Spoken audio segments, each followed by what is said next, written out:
Hey guys, what is up? It is Seatin here, the self-proclaimed man of legends, and on today's video we're going to be showing you the Senitifer guide, which is a spec that originally Spence from Legit taught me a few months ago, and I literally haven't seen it crop up anywhere on the forums or any subreddit or weird place, so I thought I'd take the time to just share it with you all.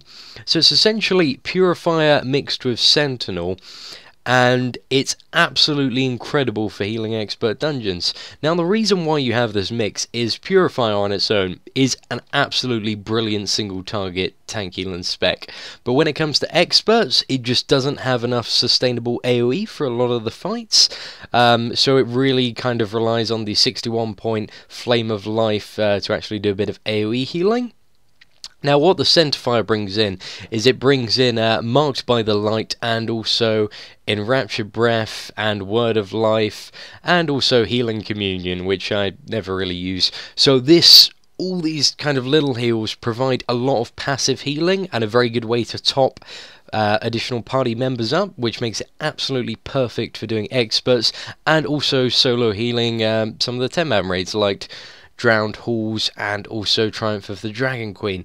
So this is pretty much it for talking about the spec. I mean, if you have any questions at all about point allocation, please do let me know in the comments. But what I'm going to do now is I'm going to cut to some footage of me doing some expert bosses and also Intrepid Drowned Halls, kind of explain what I'm doing, tell you a bit about the rotation, and yeah, we'll go from there on.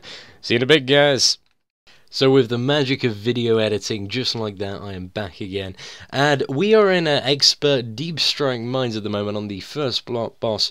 Now you notice here there isn't too much AoE damage, but when it does come, it tends to spike pretty quickly. As you'll notice, I can just turn to the warrior, quickly throw an off global cooldown healing breath, and just top him right up, which is definitely one of the perks. I mean, if I was in a normal Purifier build, I'd maybe have to sort of channel a ward on him of some sort, and that'll take additional seconds, but with this I can just easily and quickly, top him up. I believe he's going to take some damage again, so you can really see the strength of this build in regards to, getting people topped up really quickly, while also providing really good and solid healing and shielding on the tanking.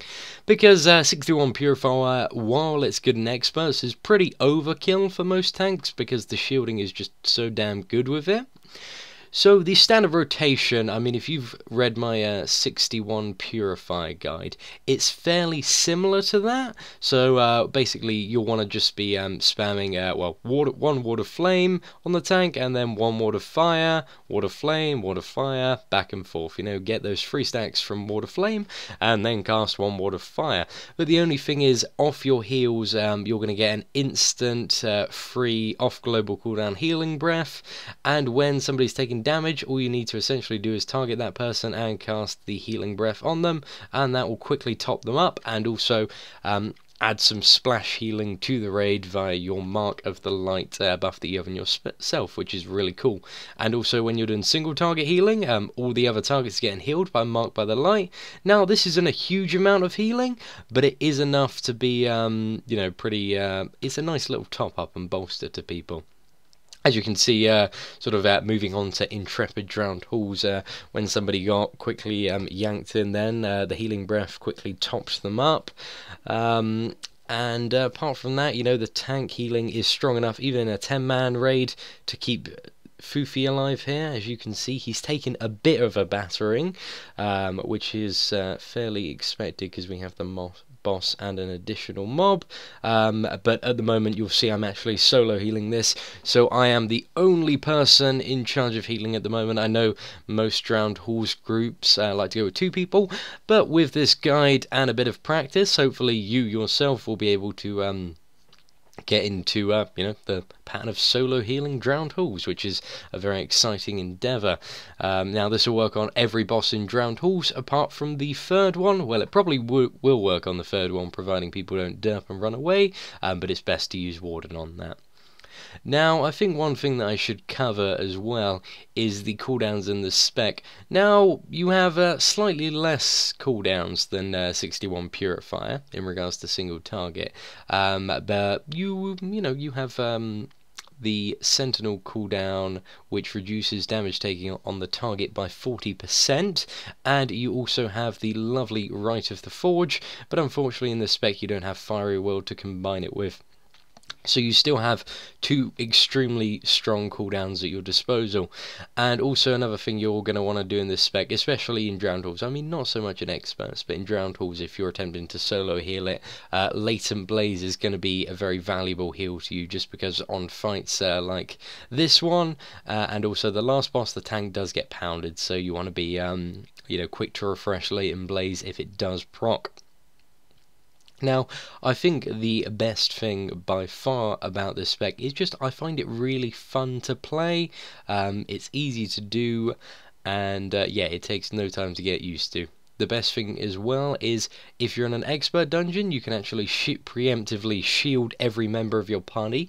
Just a reminder that your symbol of the sun and symbol of the torch, each of them can only be on 3 targets at a time. So you can have 3 symbols of the sun up and 3 symbols of the torch. So in a raid you can't quite shield everyone, and on fights like this one, which is the second boss, it's not optimal to shield everyone because not everybody's taking damage. It's just people occasionally getting hit by his random tail whip, and maybe a nibble or 2 off the ads. But the thing I like about having Purifier, along with, this strong variation, is that, for example, Sleeping Booty just got aggro there and I was able to shield her, which may have saved her from getting beat on by the ad. So in regards to this spec sort of viability in 20-man raiding, it's not really ideally used. I mean, you're much better sticking with full Purifier, or if you want to heal additional targets. I mean, the way it works in 20-man raiding is essentially if you're a healer, you've got either one job. It's usually either you're on the tanks and targets that get burst down, or you're on the raid, and this spec is meant to sort of provide additional top up to the raid, while also dishing out sufficient tank healing. So in 20-man raiding, this spec does not really have a place. It should only be used for experts, and also 10-man solo healing. I mean, there's not too much point using this if you're duo healing with, for example, a Chloromancer who's going to cover all the AoE healing. Just when, you've got a decent amount of tank damage and a moderate bit of AoE damage. I mean, this spec cannot heal AoE like it can in Warden. I mean, Warden is just like insane for AoE, and hopefully I can get a Warden guide out soon, because I've had a lot of requests for that in regards to what to do for Warden, but I think a Warden guide is quite hard to do because it requires a lot of raid footage, something that I'm struggling to I'm struggling to actually find a raid where I can play Warden in, as a good example. But so if I'm like standing in front of them, I'm like click healing infusion and this, when that happens, it doesn't really give you guys a sense of practical experience, where I think footage like this is good, because even though I may not be talking about sort of anything relevant to the spec now, you can see, oh, he's using this ability in this scenario, and while I may not be the best at this spec, I mean, it's sufficient enough. I managed to solo heal Intrepid Drowned Halls with not too many problems at all. I mean, Foofy does get a bit low in this video, but I didn't pop all of my cooldowns when he actually did, so that was kind of my fault there. I was being distracted by other matters at the time. So I think, ladies and gentlemen, that is pretty much it for the spec. Once again, it's a Purifier spec with Sentinel to provide additional top-up and healing to raid and party members that may be taking damage. If you have any questions at all about the spec, or want me to go into detail further about anything else, please do let me know. I'll put the spec and the Latent Blaze macro that I use in the description of this video. But yeah, once again, thank you for watching, and I really do appreciate it. If you enjoyed this, feel free to like, subscribe, and share the video to any guildies that you may think, hang on, they could use this spec to better themselves. And also, it doesn't require Storm Legion souls, so there's no excuse for running experts as 61 Warden anymore. Anyways, once again, thank you for watching, and take care.